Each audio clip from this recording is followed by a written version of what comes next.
We begin with breaking news out of Saratoga County tonight. After nearly 3 days of searching around the clock, 9-year-old Charlotte Sena has been found safe. According to New York State, police Sena is in good health, and a suspect is in custody. The search for Charlotte Sena began on Saturday night after she went missing while camping at the Morrow Lake State Park. Charlotte was biking with her friends around an area called Loop A at the park when she asked to bike around the loop one more time by herself. This happened around 6:30 p.m. when Charlotte didn't return. 15 minutes later, her parents called the police. In that alert, police said Charlotte was likely abducted and in serious danger. Nearly 400 search and rescue personnel were working to look for Charlotte today, including FBI. Still, police say this is an active investigation. According to police, more details will be released as they become available, and we will bring you updates as we get them. Coming up tonight on WTOP-10 Nightly News, Governor Kathy Hochul announces major opportunities for asylum seekers. And come celebrate the thrills and horrors of Halloween at our local cemetery. Plus, Oswego City Police Department are trying to raise awareness for a special cause. WTOP-10 Nightly News starts now. Good evening, and thank you for joining us. I'm Gabrielle Legatella. And I'm Casey DeSalle. Today marked the start of Voter Education Week. It's meant to help educate voters so they can overcome any barriers to voting. That includes learning about voter registration and making a plan to vote, either in person or remotely. And to help educate voters at SUNY Oswego, several on-campus events are planned for the week. The first event is called Read Banned Books. It's happening tomorrow at 4 p.m. at the Penfield Library. Also happening tomorrow, a Gary Mandarin game night with the Storytellers Guild. That's from 6 to 8 p.m. at the Moreno Campus Center Food Court. Friends and Family Weekend is just around the corner, and Oswego has some fun events planned. Friends and Family Weekend is being held from Friday, October 20th to Sunday, October 22nd, and will offer events for all ages. Events will include the theater department's production of The Importance of Being Earnest, home games for hockey and soccer, the Great Pumpkin Run, and much more. No registration is required to attend any of these events. SUNY Oswego has announced the return of the annual Oswego Town Rural Cemetery Ghost and History Telling Tour. The tour is being held Saturday, October 28th at 2 p.m., providing 2 separate tours. The event contains performances from students in SUNY Oswego's storytelling class who collaborated with historians to tell the stories of historical figures in Oswego.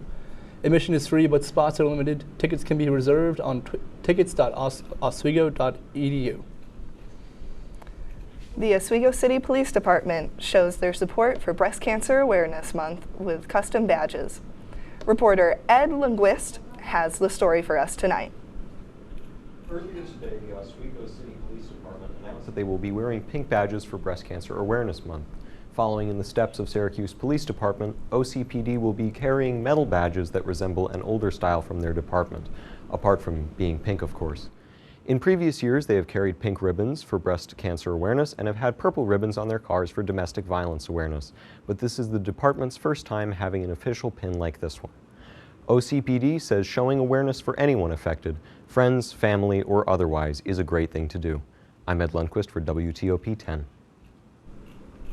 Hundreds of Oswego student athletes are giving back to the community this November 5th by raking leaves for senior citizens in the Oswego community. The statewide community service project provides student athletes in all 24 Oswego varsity sports to give back to the community that cheers them on. The project will have 50 yards available to be registered, and senior citizens ages 60 or older can register to have their lawns raked by contacting Merlin Joseph or Tina Radley at their Oswego emails or phone numbers provided. And as the leaves continue to turn brown, the weather will continue to change.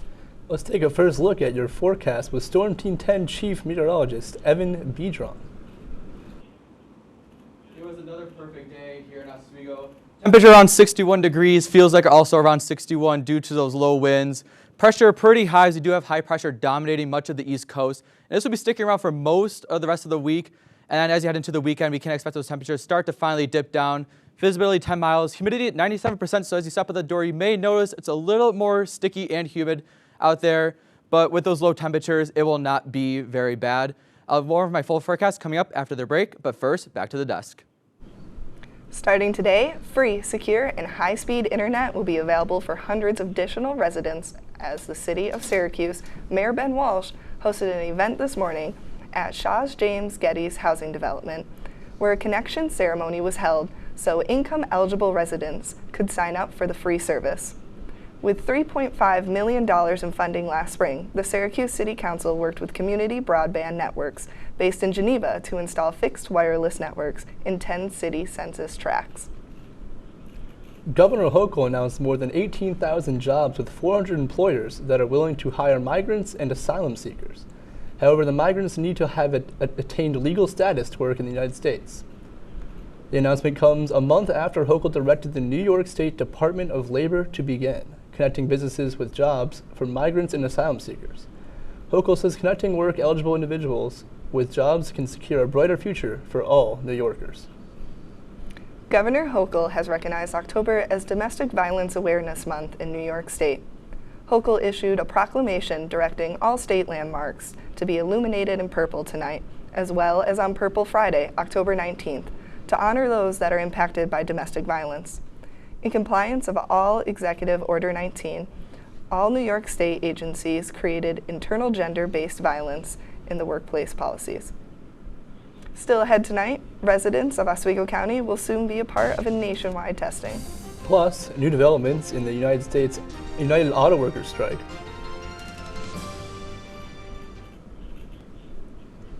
Brianna, now you can hit it. No, but you can make graphics.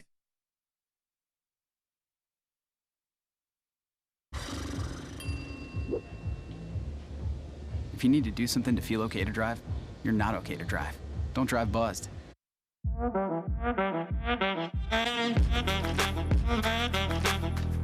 Shine on that black. Look at the bling. Look at do we got a diamond tester on? Yeah, that's getting bad. Yep. 10 out of 10 recommend on Yelp.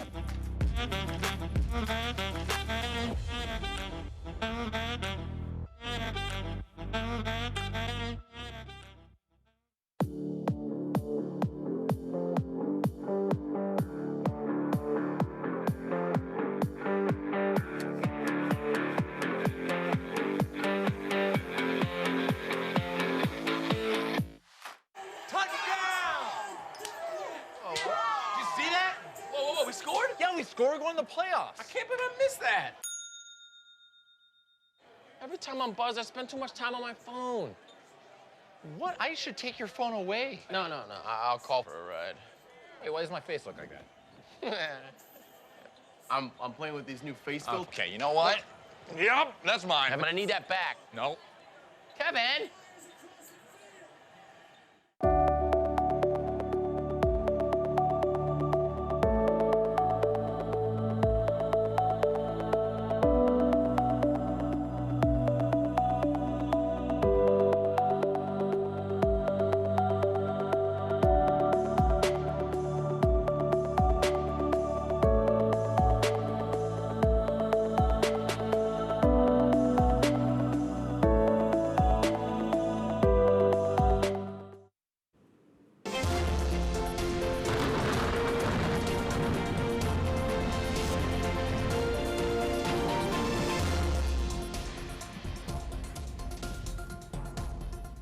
Welcome back. I'm Storm Team 10 Chief Meteorologist Evan Bedron.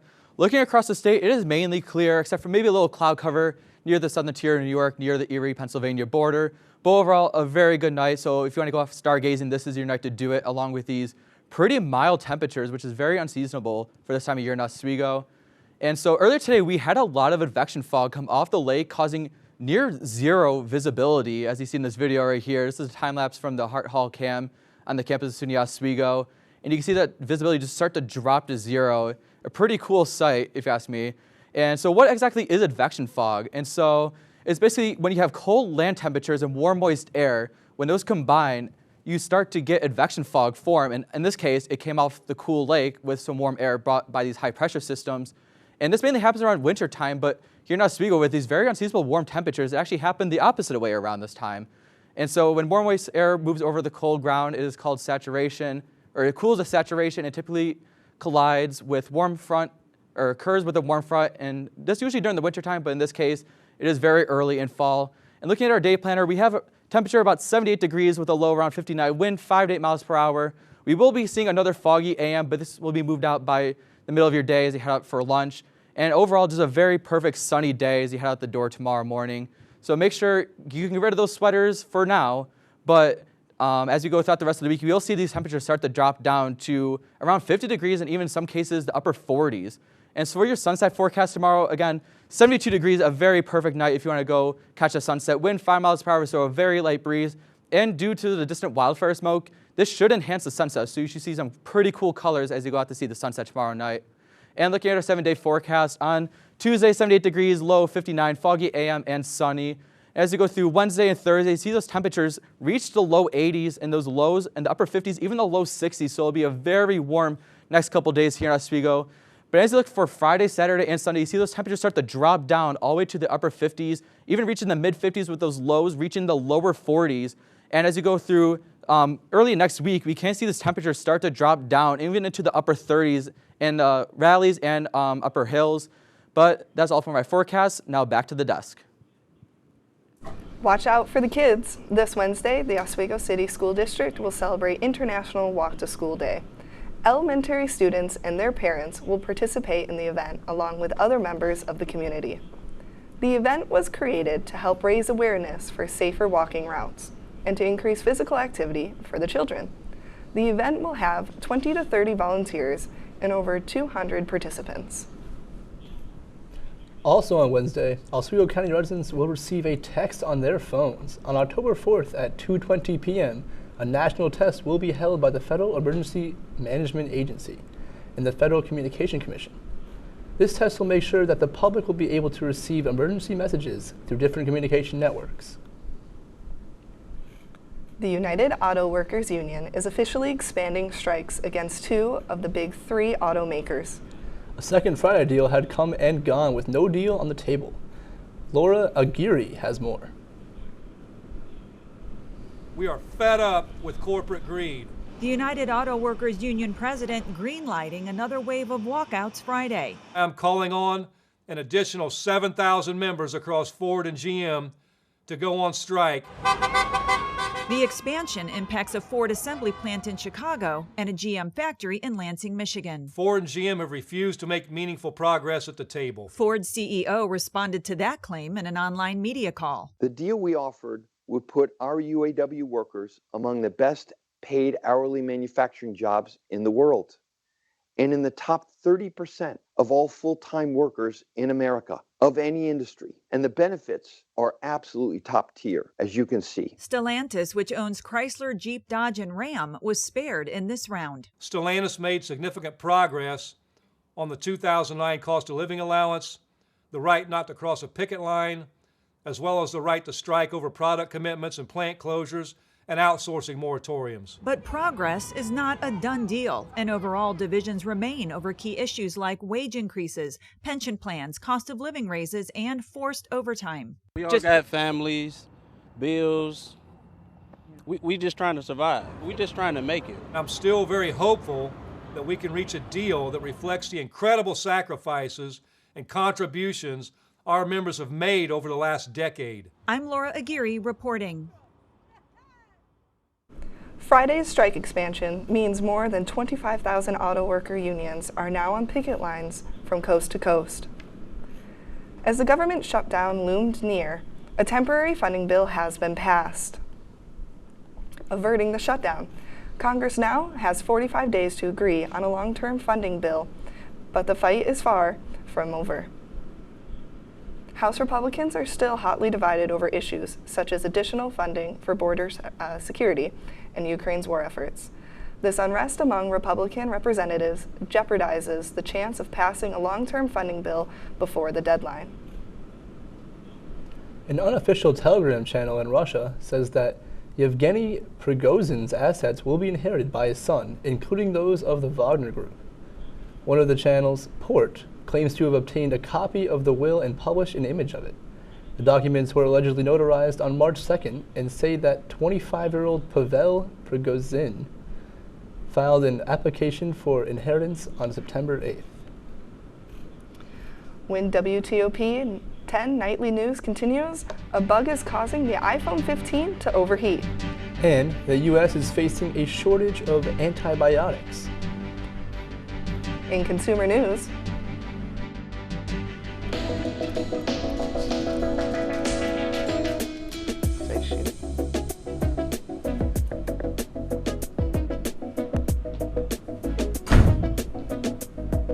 Jesus. Welcome back to Major Discussion.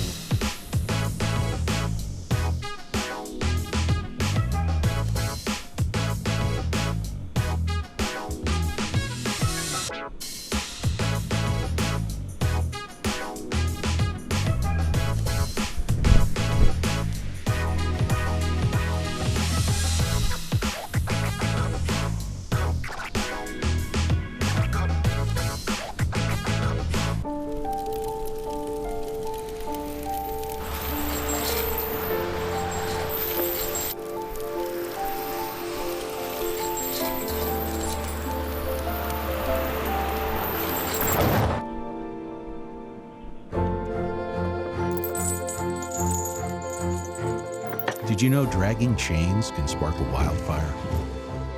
Only you can prevent wildfires. When I was in foster care, I never knew when I would have to move. So I always had my suitcase ready to go. Then one day I was adopted. My new parents opened their hearts and home to me. My parents cook my favorite breakfast for me every morning.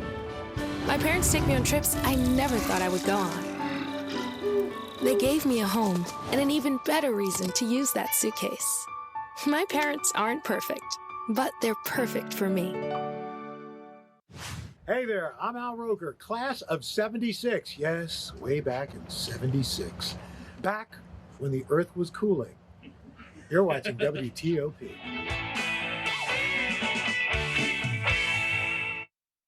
welcome back. In consumer news, have you recently purchased the new iPhone 15? Well, beware. Apple confirms a new bug causes their newest model of the iPhone to overheat. A bug in iOS 17 could be the issue, and Apple plans to address this problem with an update. Apple also reports some third-party apps, such as Instagram, can cause overheating because they overload the system. The good news is, according to Apple, the heat won't affect the long-term performance of the devices. CEO of Microsoft testified in the federal government's antitrust trial against Google on Monday. Satya Nadella says the internet will be in a nightmare scenario if Google goes unchallenged. He took major issue with companies like Apple that use Google as their default search engine. He also says that Apple has declined offers of $15 billion per year to use Microsoft's Bing search engine instead. It's that time of year again. Respiratory viruses causes typically start to rise in October, peaking between December and February. And once again, the U.S. is facing a shortage of common antibiotic to help treat bacterial infections that may happen when a child is sick. In today's health report, Mandy Gather has more. It's the most prescribed antibiotic in the U.S., but for the second winter in a row, liquid amoxicillin is in short supply. Unfortunately, this is not the first time we've been through this. Dr. Nusheen Aminuddin with Mayo Clinic says most illnesses in fall and winter are caused by viruses, which won't respond to antibiotics. Amoxicillin and other similar medications fight secondary infections caused by bacteria. There are alternatives that we can use in almost all cases. And so it's not like we're going into this with absolutely no options.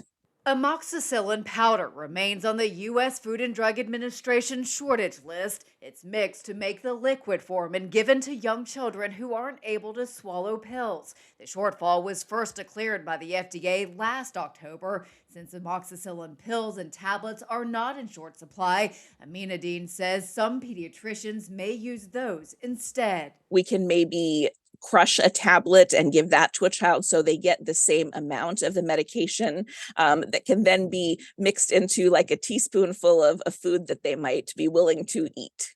And there are other antibiotics as well that can be used to treat a child suffering from illnesses like pneumonia or an ear infection. Sometimes they're a little stronger, sometimes they might cause more side effects. And so that's why amoxicillin has been a go-to for us for many decades. But we do.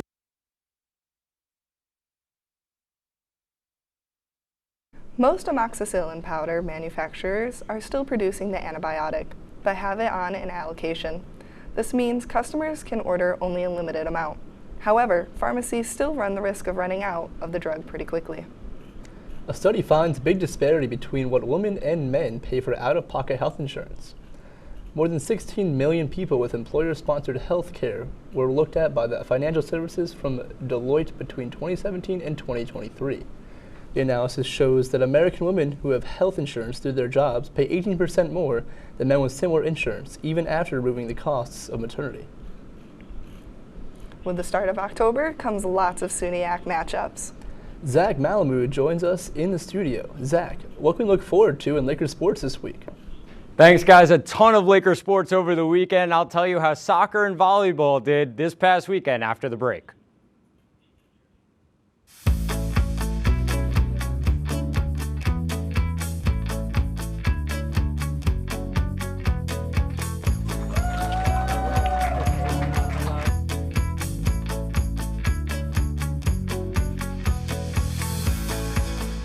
Jill told me it was Kitty from Glee. Yeah, what is it? Al Roker.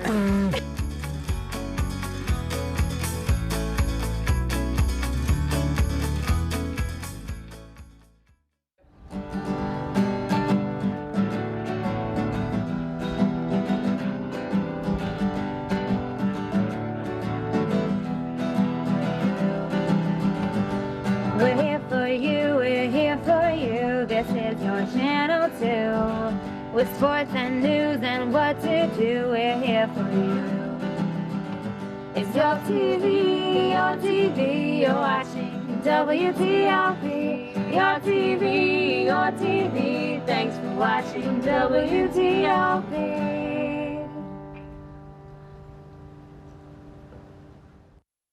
What's going on? Yeah, dude, we go on at like 11:30. It's like No. What do you mean no? It's 10:30.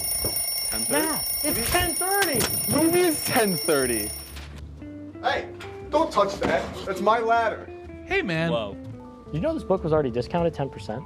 Wow. Get a close up of that one. Broadcast news. Look at that. Can we go back inside? I want to sleep in the studio again.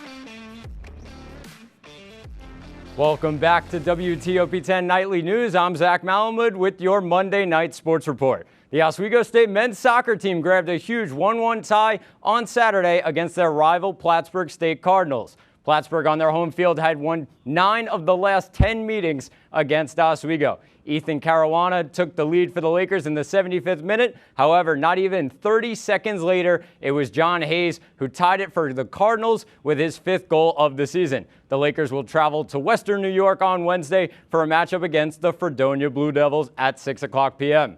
Staying in Oswego, the Oswego State volleyball team traveled up to Canton on Saturday for a doubleheader against Alfred State and SUNY Canton. After a rough start to the season, the Lakers swept the doubleheader 3-0 and 3-2. Cara Simplicio was unreal for the Lakers with 26 kills combined in the 2 matches. The Lakers look ahead to a matchup at Maxill Gym against Marsville State starting at 6 o'clock on Tuesday night. The New York Giants look to grab their 2nd win of the season versus the Seattle Seahawks tonight at 8:15. The Giants have had 11 days off since their 30-12 loss to the 49ers last Thursday night.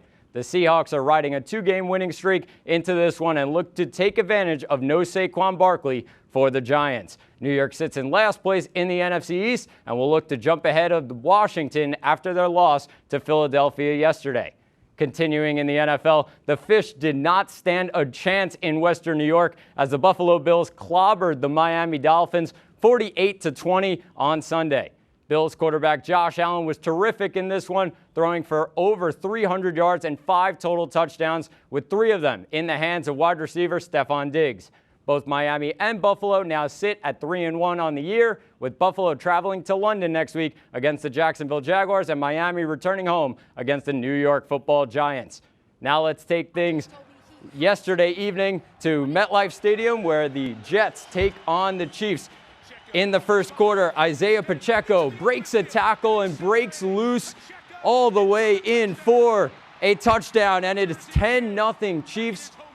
8 minutes left in the quarter, and Taylor Swift loves it. Robert Saleh does not. Then we move to the second. Chiefs back it up on the goal line. Jawan Taylor grabs the face mask of Bryce Huff in the end zone. That's a safety, 17-2 in favor of Kansas City. Jets with some momentum. We jump to the third. Jets with 3rd and 8. Zach Wilson slings one to Allen Lazard, a touchdown for the Jets. It's a 2-point game, Lazard's first touchdown of the season. Just going for the 2-point conversion. Wilson drops back, breaks a couple tackles, breaks loose, and dives into the end zone. The 2-point conversion, he gets it. We're all tied at 20. Jets complete the 17-point comeback. Now we jump over to the 4th, and Zach Wilson bobbles the snap. The Jets would not get the ball back. Chiefs jump on it, and they win it 23-20. Kansas City moves to 3-1 on the year. Jets fall to 1-3. Robert Saleh not happy about how that one ended.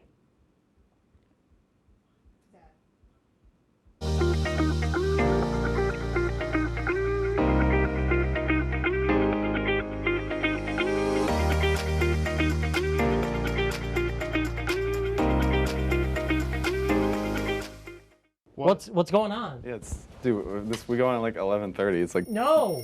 What do you mean no? It's 10:30. 10:30? Yeah, it's 10:30. What do you mean it's 10:30? Hey, don't touch that. That's my ladder. Hey, man. Whoa. You know this book was already discounted 10%? Wow. Get a closer for that one. Broadcast news. Look at that. Can we go back inside? I want to sleep in the studio again.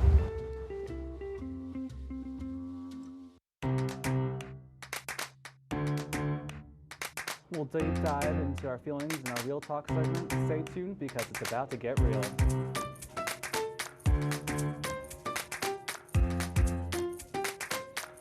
When I was in foster care, I never knew when I would have to move. So I always had my suitcase ready to go.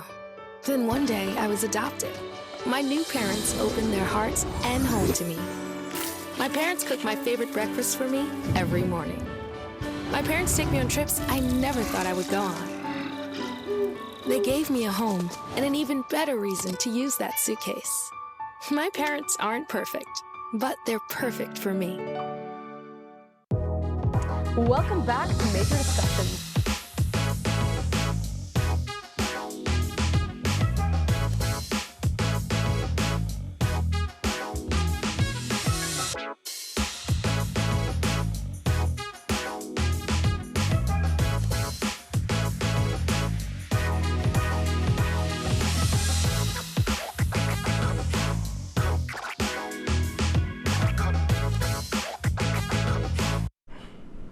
Welcome back.